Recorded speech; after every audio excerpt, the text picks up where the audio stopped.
In a parliamentary system, only the head of the department, only the head of the ministry will change. And there will be continuing policy because the permanent secretaries will be the ones that will continue the policy, and it's only the direction that the head of the ministry. Now, with respect to what I summarized the studies, and I wish that Mr. whatever his name is, tell what the studies are. There was no attempt on my part to be pro-parliament or anti-parliament. And I would like to please state what the conclusions are.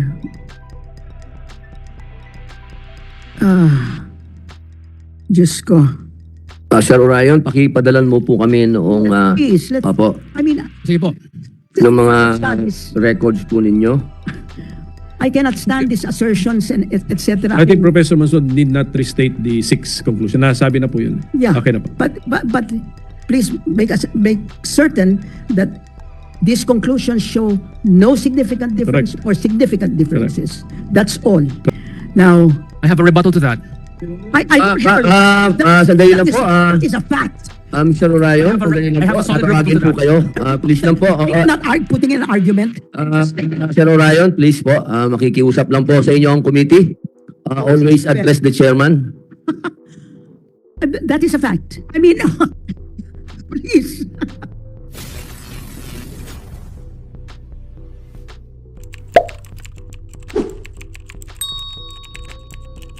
Pakinggan lang po natin. Sige po, sige po. For the record ko lang ha. Although member yung father ko sa 1971 Constitutional Convention, he did not vote for the draft. He refused to vote because of the, what happened, the subsequent happenings. Kasi may mga pressure doon, alam mo na, may mga bombing pa nga doon eh. Sa Quezon City Hall yata yun, sa comfort room. So may mga subsequent events which are pressure delegates, mga ganun. So ang ending po noon na my father refused to vote for that draft. Apo. Natuloy po kasi yung panahon na yan, 1971, wala pang martial law nun eh. Na-approve po ang 1973 na yung constitution na approved. Martial law na. Kaya nagkaroon na ng maraming... ang pagpapatawag si Secretary Carlos will correct me if I'm wrong. Ang election sa CONCON, wala pang martial law. But then CONCON pa rin, there was still a CONCON, there was a declaration of martial law. Am I correct, Secretary Carlos? Yes. Yes, yeah.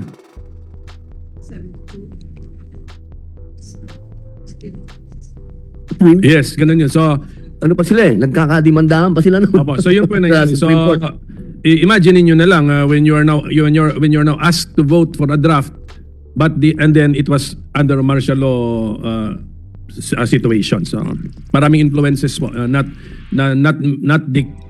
which may not be maraming influences sa decision mo which may not be connected to the merit of the draft, di ba? So, yun po yung gusto kong sabihin. Salamat po. Okay, maraming salamat po, Senator Pimentel. Meron po gustong magdagdag si Ma'am... Ako po, sir. Kanina pa po ako. Sandali lang po. Apo.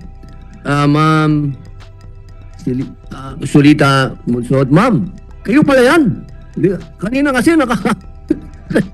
Ma'am, kamusta po? Long time no see. Opo, salamat po at...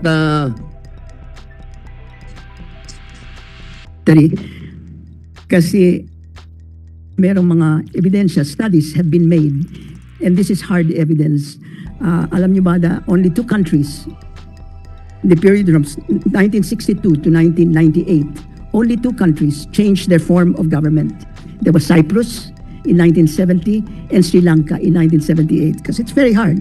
And both of them shifted from parliamentary to presidential. That is the situation. Now, I have a rebuttal to that. Sandali lang po. That is a fact. Mr. Orion, sandali lang po. Tatawagin po kayo. Please lang po. You're not putting in an argument. Sir Orion, please po. Makikiusap lang po sa inyo ang committee. Always address the chairman. That is a fact. I mean, please. All right. Okay. Mr. Chairman, No, I'm just trying to give the empirical findings. Mr. Chairman, This is may I- not subject to argumentation. This is a fact. If you Mr. don't want me Chairman, to point give of you order. facts, Mr. Chairman, no point of problem. order. At least we should allow Ms. Monsod to finish her statement before any other resource person can butt in. That's Yes, what- yes, Vice Chairman. Opo, maraming salamat po pa. Tuloy po, ma'am. Opo. I'm trying to get back.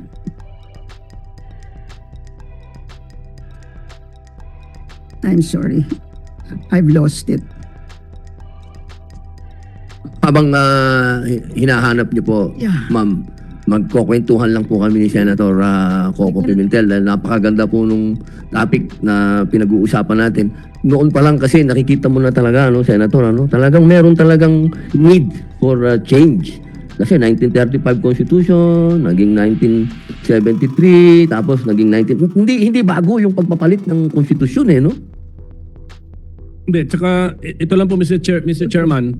I've got Hindi, it. the mere fact na merong article sa Constitution na on how to change it, how to amend it. Ganun po yun. We really need to be flexible. Flexibility is the name of the game. Ngayon, our 1987 Constitution, because of the structures nga linagay doon, naging rigid tuloy. Although theoretically, andun yung way to amend it, pero imperfectly phrased yata yun na pagdating sa usapin tuloy sa constitutional change, imbis na sa merit tayo nung substance, ano ba yung babaguhin, oras natin divert sa paano babaguhin. Ayun. So kaya kaya nga ang trap, yan ang trap. Wag tayong bumagsak sa trap na yon. Merito ng proposal sa ating i-discuss. Then pagka maganda na yung meron na tayong conclusion na maganda. At meron tayong consensus. Hindi ko sinasabing unanimity, but merong suporta ito sa majority. Saka natapos natin pag-usapan yung paano babaguhin. Kasi dinadivert tayo yung oras ubos doon sa paano, hindi na papag-usapan tuloy yung magagandang proposal. Ayusin na muna natin itong substance before procedure or process. Maraming salamat po, Senator Pimentel. Ma'am? Yeah. Apo. Yeah. Now, with respect to the form of government and corruption, ang mga studies, there are ambiguous, conflicting. There's one study where it says that the evidence supports that the theoretical finding that accountability is stronger. In other words, corruption and rent-seeking is less in presidential than in parliamentary. But that only happens when the quality of the democracy is good. If it is bad, that does not hold. Measured by the constraints on the what about other studies? Lederman in 2005 said parliamentary systems are associated with lower corruption. So one says presidential is with higher corruption, parliamentary is lower corruption. The finding supports the theory, of course. Now the form of government and democratic survivability.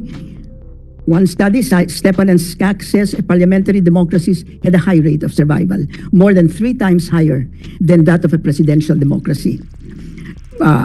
Presidential democracies were more than twice as likely to have pure parliamentary democracies to experience a military coup.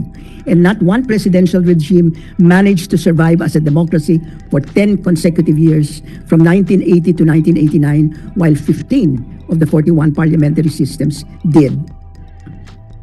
However, that study was criticized severely by another study which said that no evidence that constitutional type has had any significant bearing on the success of third world experiments in democracy.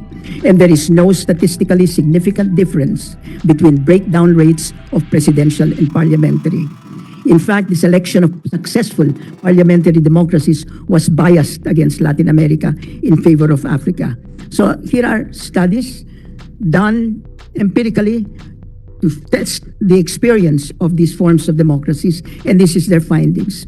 Now, this is an empirical finding on the form of the government and government spending. Parliamentary democracies have larger government spending. The shift from parliamentary to presidential would reduce the total size of government spending by about 5% of GDP in the long run. Spending also grows much faster in parliamentary forms, and this is according to Person and Tabellini. More on government spending. A new majoritarian and presidential democracy cuts government consumption by almost 2%, while a new parliamentary democracy raises it considerably. The difference between the two forms of government is highly significant. Meaning to say, that difference is not zero. Now, with respect to, this is more empirical evidence with respect to form of government and structural reforms, defined as openness, protection of property rights. And the studies show that there is a large and significant correlation between parliamentary proportional democracy and structural reforms. There is significant, and another study says that there is significant correlation between parliamentary systems and openness. But with respect to the government and economic performance, the form of government and economic performance, there is no significant effect of parliamentary system on economic performance as measured by per capita GDP, total factor productivity, and labor productivity.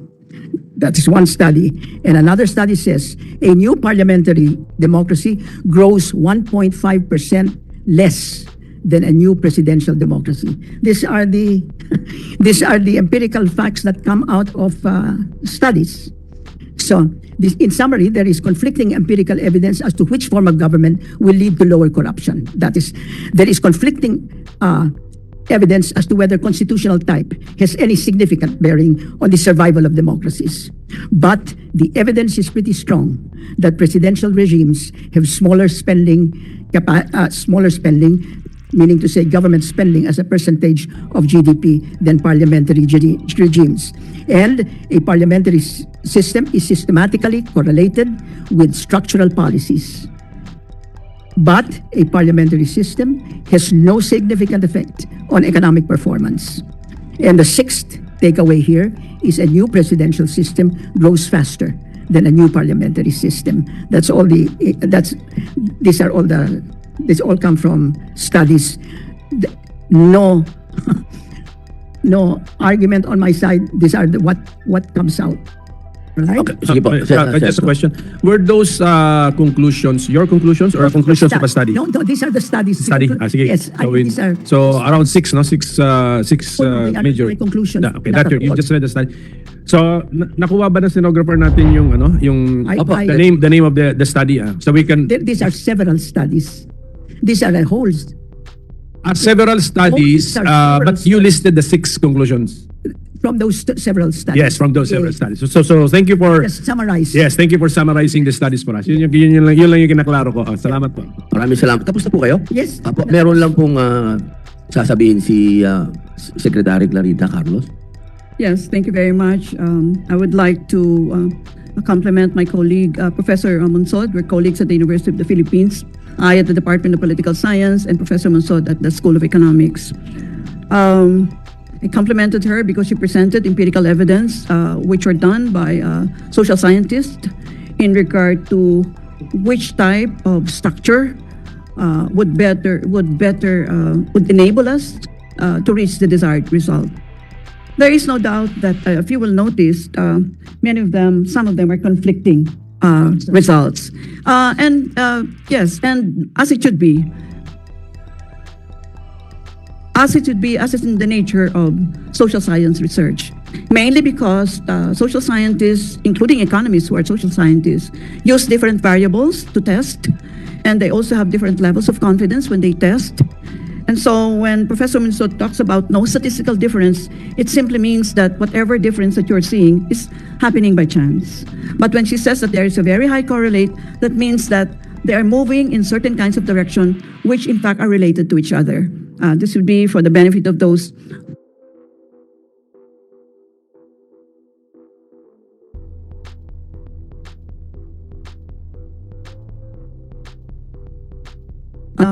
provide you another assumptive framework, which is that every political system is unique.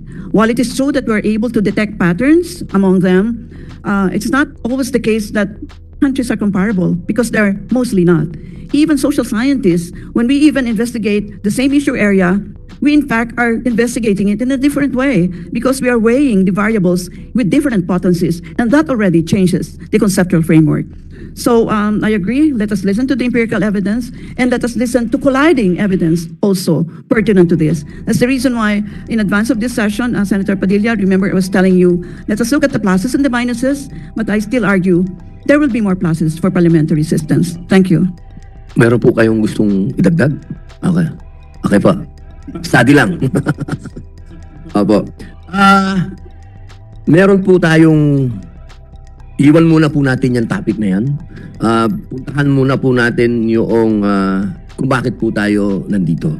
Ito po ay patungkol sa resolusyon ng ginawa po ni Senator Winnie Gatchalian na ang gusto po niya ay magkaroon ng Constitutional Assembly at nagpo-propose po siya ng amendments sa restrictive economic provisions ng 1987 Constitution.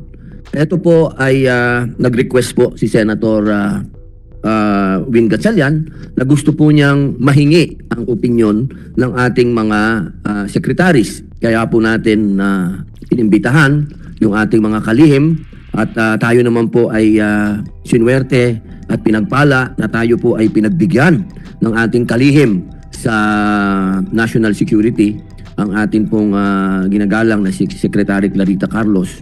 Ang tanong po ng ating senador, kung magkakaroon daw po ba ng epekto sa seguridad kung babaguhin po natin ang magkakaroon ng amenda sa konstitusyon patungkol po sa economic. The answer is certainly yes. Mainly because when I came in as a National Security Advisor, I did not set aside the external threat, which is a source of our insecurity, but I stress as a political scientist the human security aspect.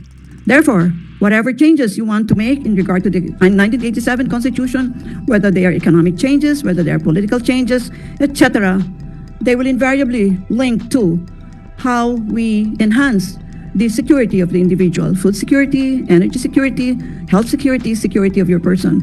Anytime the government performs well, it redounds to the benefit of the individual, human security. Ibig pong sabihin po ba, mahal naming kalihim, na kapag pumasok po, pinayagan natin ang mga dayuhan na magnegosyo dito, maaari po bang makaapekto ito sa seguridad ng ating bansa? Maaari po ba na sila ay maging threat sa atin?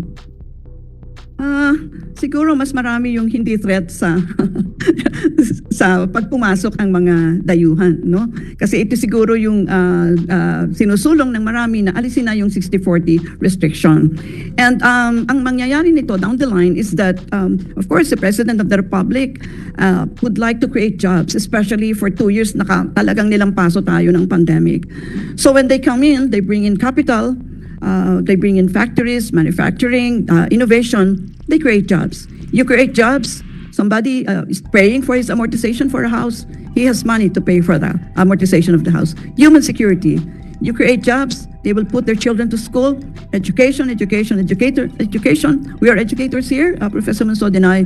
That is in fact the nerve center of economic and political development. So yes, anything that we do to liberalize the environment within which work happens, within which our daily acts of living happens, redounds to the benefit of the individual. Ang issue po yata kasi ay patungkol po sa telecommunication. Yun po yung number 1 na nire-raise nila. Na kapag naibigay yung pag-aari sa dayuhan, baka yung ating pong, alam nyo na, dyan nag-uumpisa yung mga bagay-bagay na nakukuha nila, yung mga impormasyon. Yung po ba ay sa palagay po nyo, pwede na maging threat po yun, yung telecommunication? Well, I've always been an iconoclast, Senator Robin, so I don't think so, with all due respect. By the way, even if we think we are in fact secure, we're not secure, I'm sure you know the capability of your telephones, and they can be intruded into and the like. Believe me, whoever gives us the stronger, faster internet, he can come from Jupiter, and I don't care. Because we're moving towards globalization. Economies are already meshed with each other. So do we care who owns what? I think I care who gives the best service. And I really don't care who you are. Whether you're a corporate person or you are a corporation, you're an individual, you're a collective, whoever gives the best service. There is no socialist way of repairing a road, is there? Is there a democratic way of repairing a road? No, you just repair the road, and it doesn't even have a label on it. I think we should be, we should be realistic about these things. Why are we putting labels on everything and putting political color? The telcos want to come here, let them come here. If the present telcos are not giving us the services that we want, we're one of the slowest telcos in the world. As I said, he can come from Saturn, and I don't care. Your Honor, Senator Padilla, just to repeat, if the senator had not invited me, I would have volunteered to come. Mainly because many, many years ago, starting in 1989, I was already part of a group composed of your father, very good friend, Nene Pimentel, Pepe Abueva, our UP president, and several others who went around the whole archipelago doing political education. Why did I say it was political education? Because we were not really advocating federal and parliamentary system. We were really laying down the groundwork for a future referendum when the population would be asked in regard to constitutional changes. And so whenever we have these interactions, I would always be the curtain raiser, the first one to introduce the subject area on federalism and parliamentary systems. So what you really need to realize is that a democracy can only work because you have informed citizenry. After all the government authorities come from the people, and I think that is enshrined in our Constitution. So anything that the people grants to the government, it can also take away. That is the reason why you have recall, you have impeachment, and the like, so that even if you had been elected by X number of votes, there are also mechanisms by which you may be not elected anymore.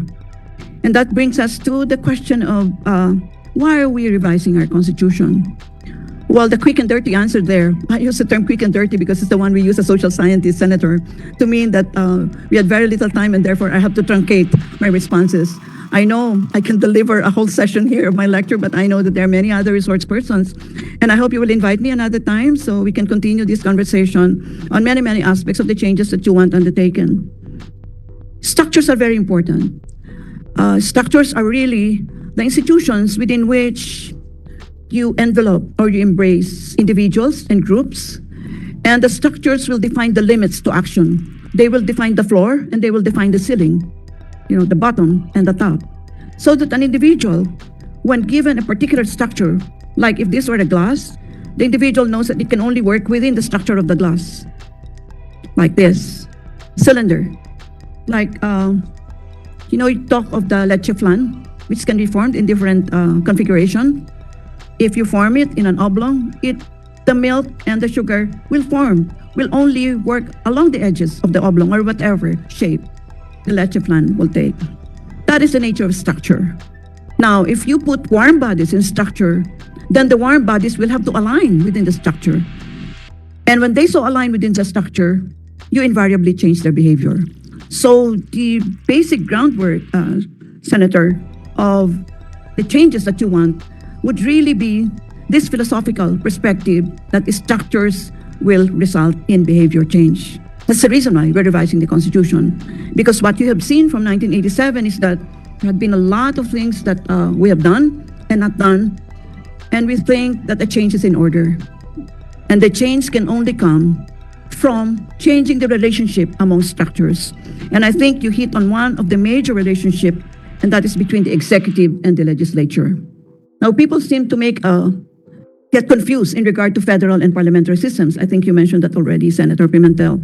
When you talk of federal systems, you really talk of the relationship between the national government and the subnational units. So when you talk of a parliamentary system, you're talking about the relationship between the executive and the legislature. Okay, what is the difference between a presidential system and a parliamentary system? Siguro, konting kasaysayan. No? Nagumpisa ang parliamentary system sa tinatawag na Mother of Parliament, Great Britain. Nagkaroon sila ng bloodless revolution in 1688, where once upon a time, it was the king who declared the law.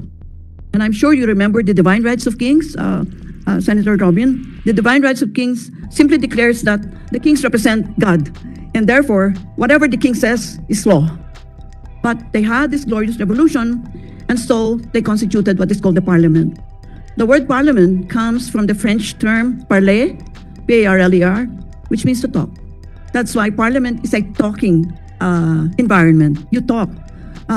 If you zipper your mouth there, I mean, you'll be ousted in the next election because that's why no bobo can be member of parliament, by the way. I'm sorry for the use of the word, but I cannot find any other one which is appropriate. Meaning, somebody who has nothing between his ears will eventually be kicked out of the parliament because he will not be able to converse, he will not be able to exchange views, he will not be able to sustain the question hour, which will happen. I think you mentioned that a while back, because in the question hour, every member of the parliament will be asked, what have you done in agriculture? What have you done in health services? And the like, and will be made accountable for what he has or has not done. So, the beauty of this is just starting to unravel. And I wish this would be a continuing conversation, Senator, so that, this will require many, many sessions, I assure you, because I'm just truncating my thoughts now. I'm putting them all together, and then maybe later on, I will spell them out in more detail, if not in this session, in some other sessions. All right. What is the other outstanding quality of a parliamentary system? The fundamental principle is parliament is supreme, which means whatever the parliament declares is law. Of course, if you have a dual executive, then the executive, who is a ceremonial executive, will give his or her imprimatur, but that is only pro forma. You recall Queen Elizabeth? Queen Elizabeth will dare not give the royal assent. It is given as a matter of course, because it's been taken away from the royals. They are just there for, I don't know, maybe for decoration, and for us to gossip about, and find out what dresses they're wearing.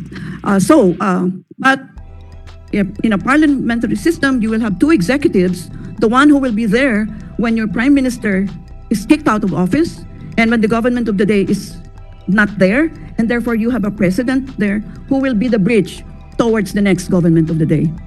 I will expand on this later because I have limited time. But yes, Parliament is supreme. Whatever the Parliament declares today, the next Parliament can repeal. That is how powerful the Parliament is. That is the essence, that is the vortex of the principle of Parliament is supreme. So, any law can be repealed at a later time. Do you recall Great Britain getting out of the European Union? That was a decision of the Conservative Party. The Conservative Party went to the people and said, if you elect the Conservative Party members, we are going to get Britain out of the EU. And the people voted the Conservative Party members. Did they vote for Theresa May, who was the Prime Minister at the time, or Boris Johnson as Premier? No, they voted for these two people as members of Parliament. It only happened that both Theresa May and Boris Johnson were leaders of their political party. And when they constituted the majority in the Parliament, the leader became the Premier. That goes for every other parliamentary system. Whoever is the head of the majority party or a coalition of political parties becomes the Premier.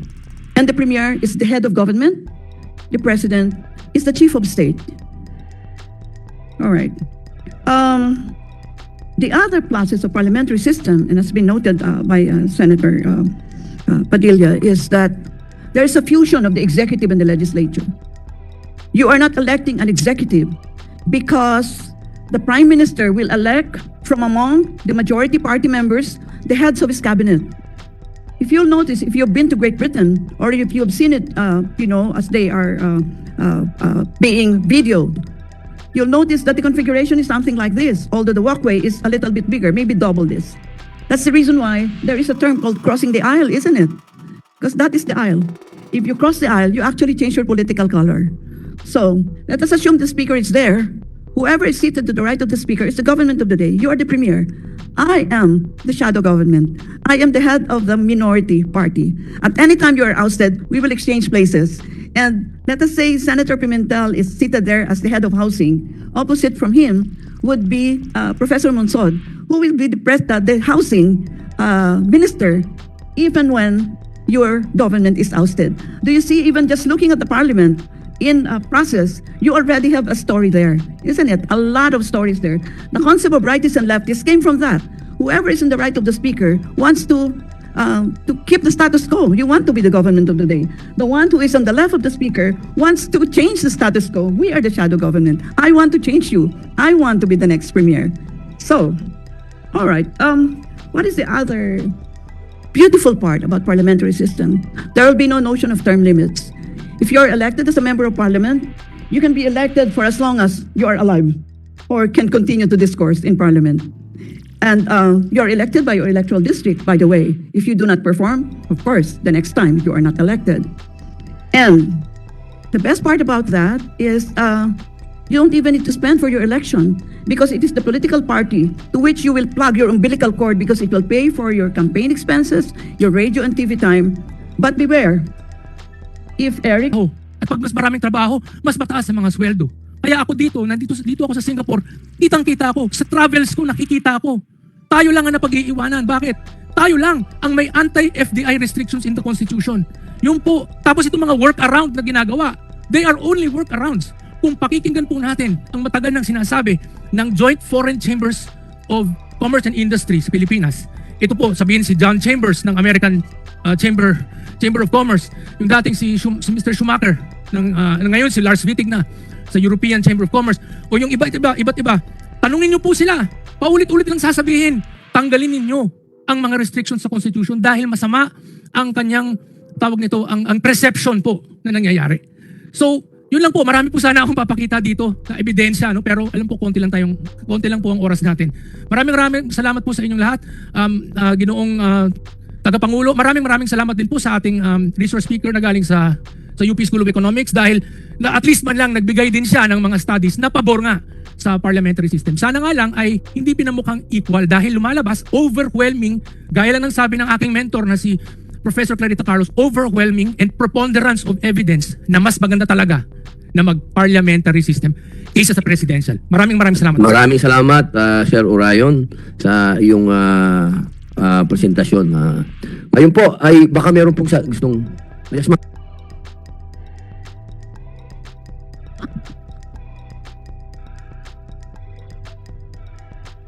My discussion about the parliamentary, when talking about Cyprus and Sri Lanka, this took place between 1962 and 1998. I said that. We are talking about, and if there are any other countries who have shifted, I would like to have a list from him. So simple. I mean, you know, it's fact. If there are any other countries, let's see whether they've shifted from presidential to parliament, and I would love to have that additional information. Now, with respect to what I summarized the studies, and I wish that Mr. whatever his name is, tell what the studies are. There was no attempt on my part to be pro-parliament or anti-parliament, and I would like to please state what the conclusions are.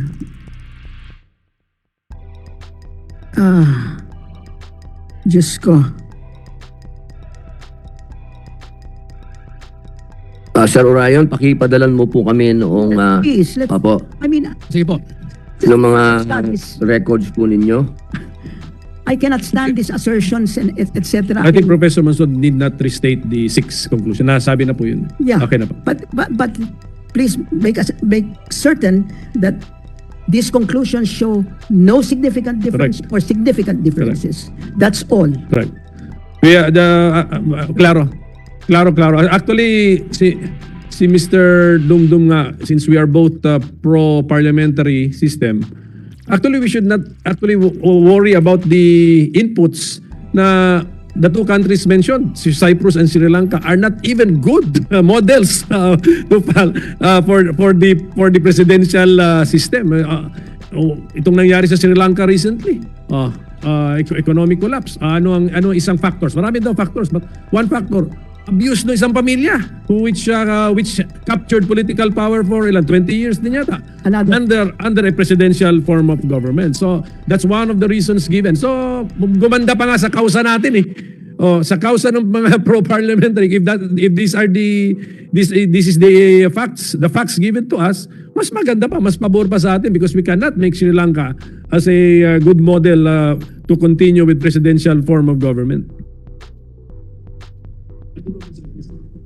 And then with Cyprus, the second country mentioned, Mr. Chairman, I don't hear anything extraordinary naman about that country na na dapat gamitin din siya as model for presidential form of government. So, yeah. Yes, ma'am. I did not cite them as models. I simply said that of those who shifted yeah. government, it was from parliamentary to presidential. Now, if there are others after 1998 that shifted, I'd really like to know, and you should get the list to make sure to find out where was the shifts. That's Or before 62. Kasi 1962 yung start niya sa'yo. Yeah. Before 62 and after 1998. Before 62 and after 1998. No Ma'am. problem. But please, let's just... Sandali lang, Sir Orion, sandali lang. Ma'am. Tapos siya. Let's just make sure that everybody who makes statements in this forum backs up their statements by the necessary studies, unless the resource person made the study himself. I don't know. Sir Orion. Yes po, meron po akong maraming mga studies dito. Linagay ko po dito sa chat natin. Nandito po sa aming website, yung aming PDF library.